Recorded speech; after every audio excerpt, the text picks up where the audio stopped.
I've taken some time to reflect on this. If I had to guess, Professor Cyrus came to the desert knowing that he would almost certainly never return. He's a stubborn man who tends to double down when he feels strongly about something. We won't get anywhere trying to convince him to escape. I agree. My master Nephis says the same thing. Once Cyrus makes up his mind about something, he won't listen to reason. So that's one thing. A few other things come to mind too. You've heard all you need to hear about the Temple of Silence, so on that, I don't have anything to add. My own memories of this place are hazy though. Probably something to do with the overpowering presence of the Ba fragments. That might explain why I suffered from constant headaches and fevers as a child. I do remember having some fleeting moments of profound emotion when vague images would appear in my mind. But I don't recall much, only bits and pieces. I was still young then, and all I could understand was that there was a strong will inside my mind. Thinking back on it now, I suppose it was Hermanubis' way of trying to encourage me, even if we couldn't communicate.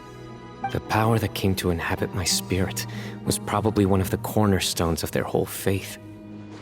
So if the will and might of Hermanubis is a real, intangible thing, and they are its rightful worshippers, then... You're not gonna give in to their demands, are you? Surely there has to be another way! No. I have no intention of returning it. I need this power to protect Sumeru. But the temple has the right to make the final decision over its fate, since it belongs to one of the 7 pillars of King Deshret. So I will challenge them head-on, and win the right to wield this power for myself, fair and square. This reminds me of something Alhaitham mentioned to me just before we left. He said that the Temple of Silence was originally founded by the ruling elite of the day. Traditionally, such organizations are bound by a strict and ancient code of nobility. Kaveh has made similar observations about the desert tribes from his work trips there. He says many of them have their own internal rules.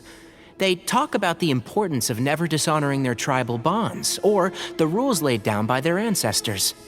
I think we could turn that to our advantage. Go back to them with a proposal of our own. Wow, and just like that, we've turned the tables on them! Looks like we have the same idea. Turn it back on them now while we still can, in terms that they cannot refuse. That's how we win this. Great. And I know just how to start the conversation. Let's go find Sethos. We'll tell him that I know a thing or two about medicine and would like to take a look at his grandfather's condition.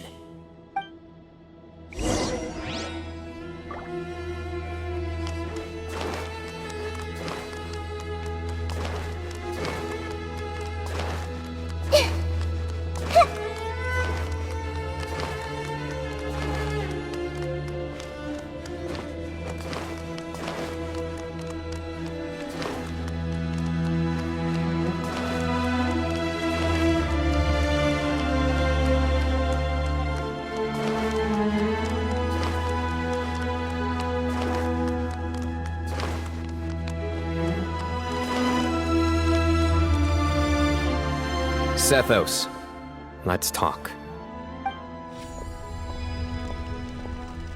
Have you made up your mind? We'll get to that, but first, I have some degree of medical training, so I was wondering if you might let me take a look at your grandfather? I have no objections, although we do have our own doctors here. I doubt you'll be able to tell us anything we don't already know. Only one way to find out. Follow me. Keep your voices down. We don't want to disturb him.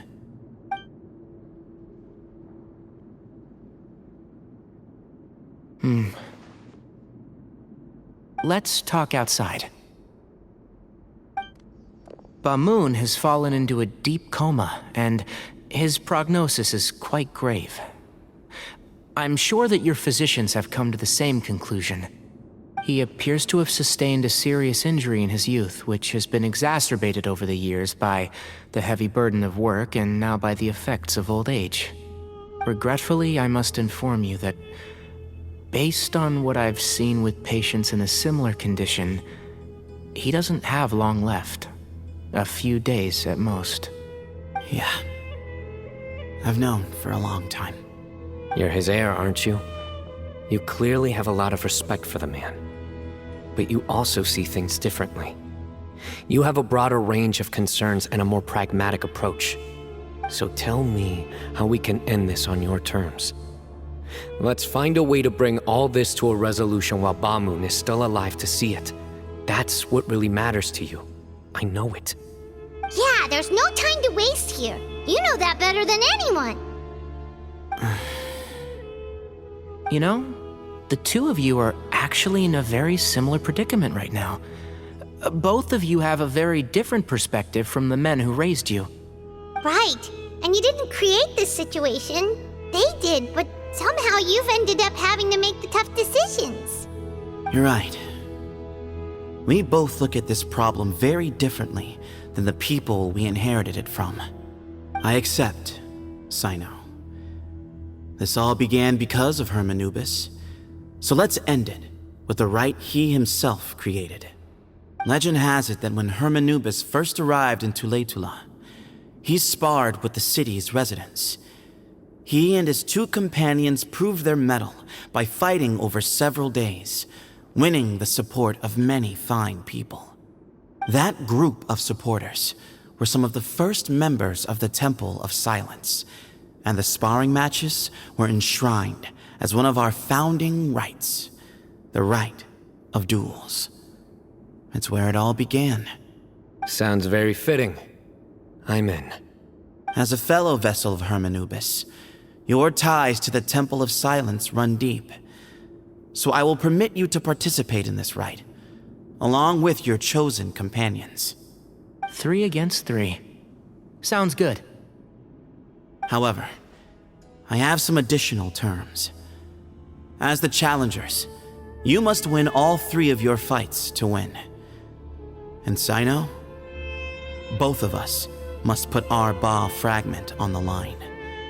The winner takes them both. Letting Cyrus leave with one of the Ba fragments was a mistake, made by my grandfather out of pity. It is a long-standing issue that must be addressed for the Temple of Silence to move forward. I can make no concessions on that front. None needed. We're on the same page.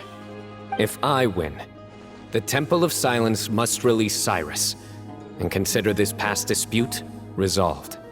If you win, I'll return my power to you. It's a deal.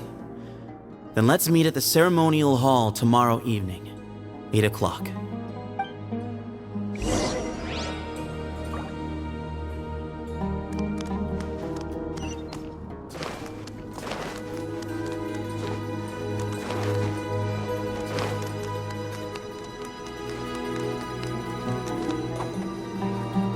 Well, after how that went, there's definitely no turning back now.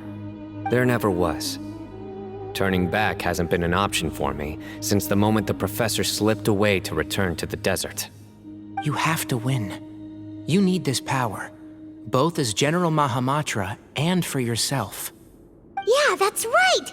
Besides, it stayed with you ever since you were a small child. Surely that's a sign it thinks of you as its rightful owner. Both as General Mahamatra and for myself.